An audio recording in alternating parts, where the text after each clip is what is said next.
It's true that I'm the one living abroad. It's true that this was a decision that I made. I get really overwhelmed and really anxious. So I feel like I'm in a journey of trying to not feel guilt about it. It should never be on one person to carry the weight. We're at Barcelona airport right now. We're taking a flight to Copenhagen. We're traveling back home after Easter. And I want to talk about something that I've been thinking about a lot lately. And I thought that it is very much connected to an airport.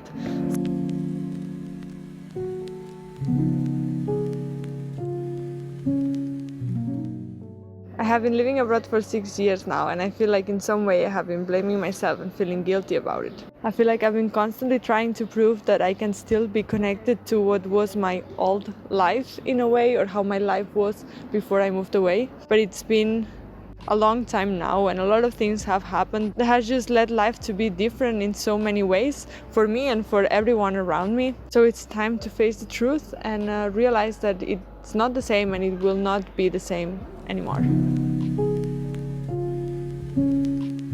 I think what I want to talk about is a bit personal, but hopefully someone else that's living abroad would relate to it, because I think it's something that might happen to other people, and I hope I'm not alone in this. And it's just how your life changes after living away for many years. Let's go grab a coffee and dive in.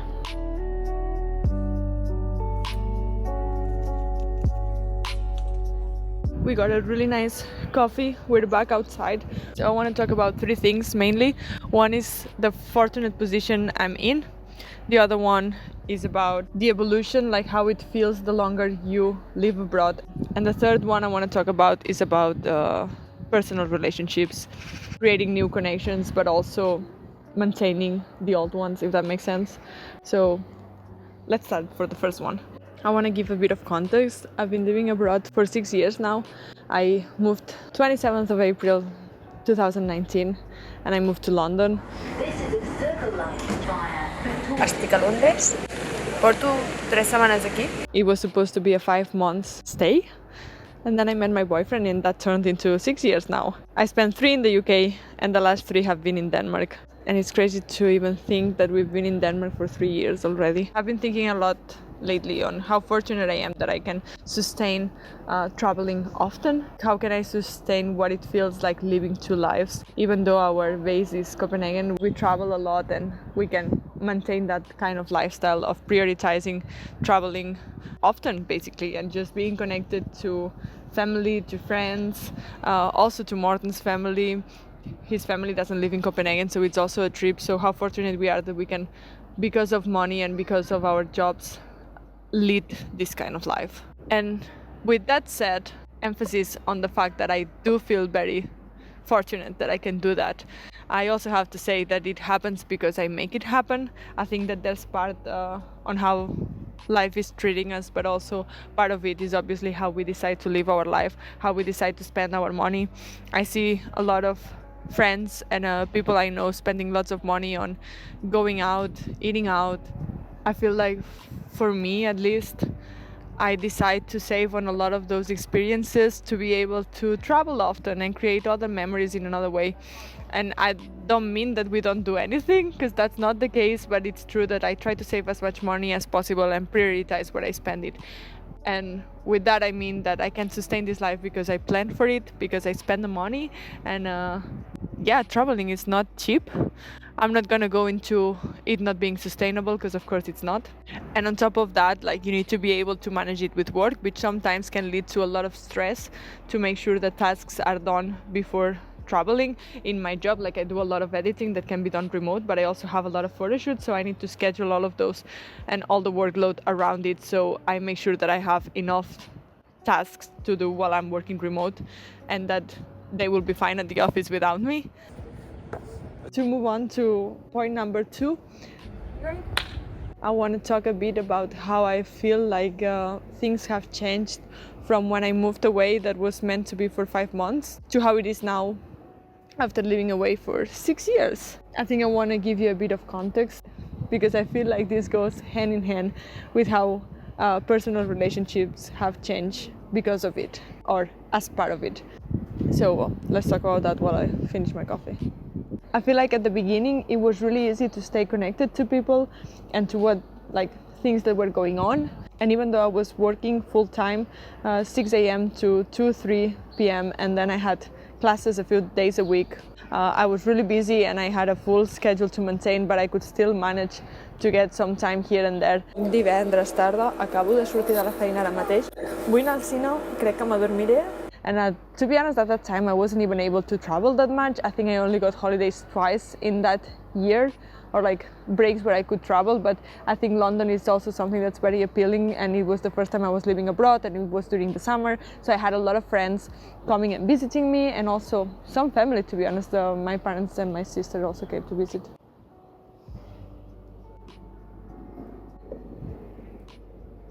This was impressive because there's like just glass. So I feel like I'm sitting at the window. Yeah, sorry, I got cut off when I was speaking outside because a couple just walked by and wanted to cross where we were, so I had to stop. But yeah, what I was saying is just that it was very easy at the beginning because it was summer, it was in London, and I was getting a lot of friends visiting. But also, it had not been that long, so it was easier to go around it. And right after that, when I decided to stay in the city, it was COVID, so we were in lockdown for many months, and that was quite tough also because my grandma was sick. But at that time everyone was in lockdown, right? So video calls became a thing, and not just for, I feel like I've always had it easier with friends that are gamers, because we would just jump on Discord and play some video games and catch up in live, and that was super nice and super easy, and it's always been like that. But with other friends that are not into being in the computer, it's a lot more difficult to actually grab them for a video call or just jump on Discord and talk for a little bit. So at that time with COVID, it was a lot easier because everyone was home, everyone was doing video calls with their loved ones. Yeah. I even had like a 25th birthday celebration online over Discord, which was a bit chaotic and messy because we were like, I don't know, 20 people connected and having a party, and it was really nice. We actually had a lot of those kind of parties with Morten's friends as well, and it was a lot easier to stay connected in the sense that everyone was doing the same. But after that, and when people started going back to their normal lives, no one would anymore just jump on Discord for a quick call or like an online beer. I have a few friends where I have been doing it more often because there's some of them that I see less often even when I travel to Spain because they live in other cities. So with those I've kept it more regular to have calls every once in a while, and like, or more normal. Maybe I've just normalized it, it's what I mean. With my parents, it's never been a problem. I have video calls with them all the time, and they're really long ones, so I've never really felt that with family, but I've definitely felt it with friends. And I feel like even now it's a bit more difficult in the sense that everyone's super busy with their lives and no one really puts the effort, and that goes a lot for me. And I think I'm starting to switch into the third topic of this video, but it's just that it is a lot more complicated now because our paths have also been a lot more separated in the sense that we just grew apart.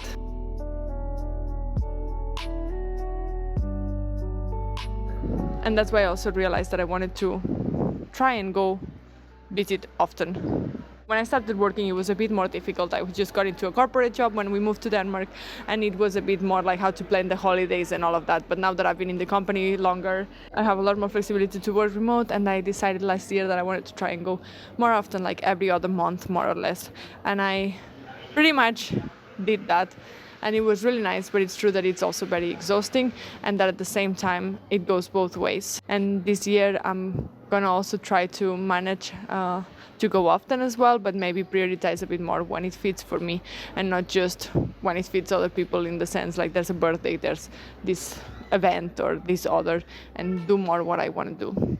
But yeah, I think that I've introduced already the third topic, so let's just we were called to gate, so we're gonna move closer to our gate and I'll take on the last bit of this video. So let's go.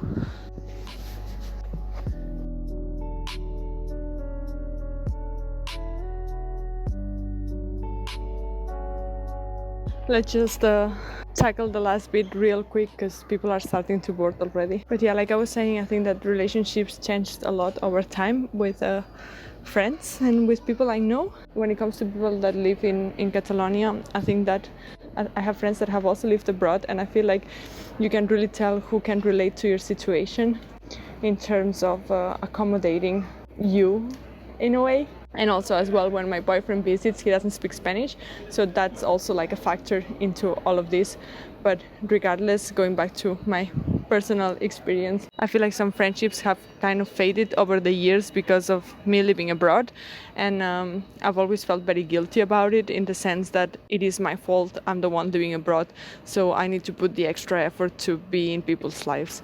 And of course, like, I make the effort to travel often and to try to not miss important events, and that's true for as much as I can, but I can also not meet all of it. I cannot be there every single time. I need to prioritize, and it's not always affordable to travel. I mean, it is not affordable to travel in general, but sometimes it's extremely expensive, and also if it's in short notice, for example. But like, I've tried to be there for important birthdays when possible, not always, and obviously, of course, if someone has a very special event going on in their lives, then I try to meet that as well. I was here in Barcelona back in February because of an important birthday of someone who really cared about it, so of course I tried to make that. I also made some important dates last year, one of them being my best friend's wedding. But even though that's the case, I also have come to realize that this should go both ways, not in the sense that everyone should come to Copenhagen and travel, but just that sometimes I might be really busy, or like life takes over and I don't have the time to put effort into starting conversations. Or like, to be honest, I'm one of those people that their WhatsApp is full of notifications. I take weeks to answer. I get really overwhelmed and really anxious about talking on the phone. First of all, like, I don't want to get calls. If I don't know you're calling me, don't call me. Give me a warning, I'm not gonna pick up. I get a big anxiety from that. And also like texts, if I do want to be involved, I want to give my full attention to answering a message. No oblideu tenir sempre controlades les vostres pertinences. Your baggage unattended. Sometimes when I get messages from friends, I want to give it its full attention, and I want to send a voice message and update people on my life and stuff like that. But I might take weeks to answer because I don't find the moment to put all my attention into that, and it frustrates me, and it also makes me anxious, and it's a whole loop of things that I haven't figured out yet. So I feel like I'm in a journey of trying to not feel guilt about it. It's true that I'm the one living abroad. It's true that this was a decision that I made, but life has brought me to having an amazing partner and an amazing job that gives me freedom, flexibility, and an amazing work-life balance. During today, or at least for most of the day, but I cannot show you because it's a top secret. I'm really happy with our apartment. I have a lot of things good in my life right now, and of course I would love to have friends and family closer, and it's a balance that I need to deal with constantly. It's a topic for another video probably, because living with this duality of an international couple, it comes with a lot of pros but also a lot of cons. So yeah, I might make a video on that another time if that's interesting. To end this on a positive note, a relationship goes both ways, either if it's romantic or friendship wise. It should never be on one person to carry the weight. And if you're like me and are living abroad, there's only so much you can do, so you should not try to do it all. Should we go board the plane? Moltes gràcies per la vostra atenció i gaudiu del vol. Thank you for your attention and enjoy your flight with Welling. Muchas gracias por su atención y disfruten del vuelo. Can you see the shot from there or not really? Oh, we'll hope for the best. I'm going out of topic, like I don't know what I'm saying anymore. That was very loud. Records proper voice. Now I feel shy.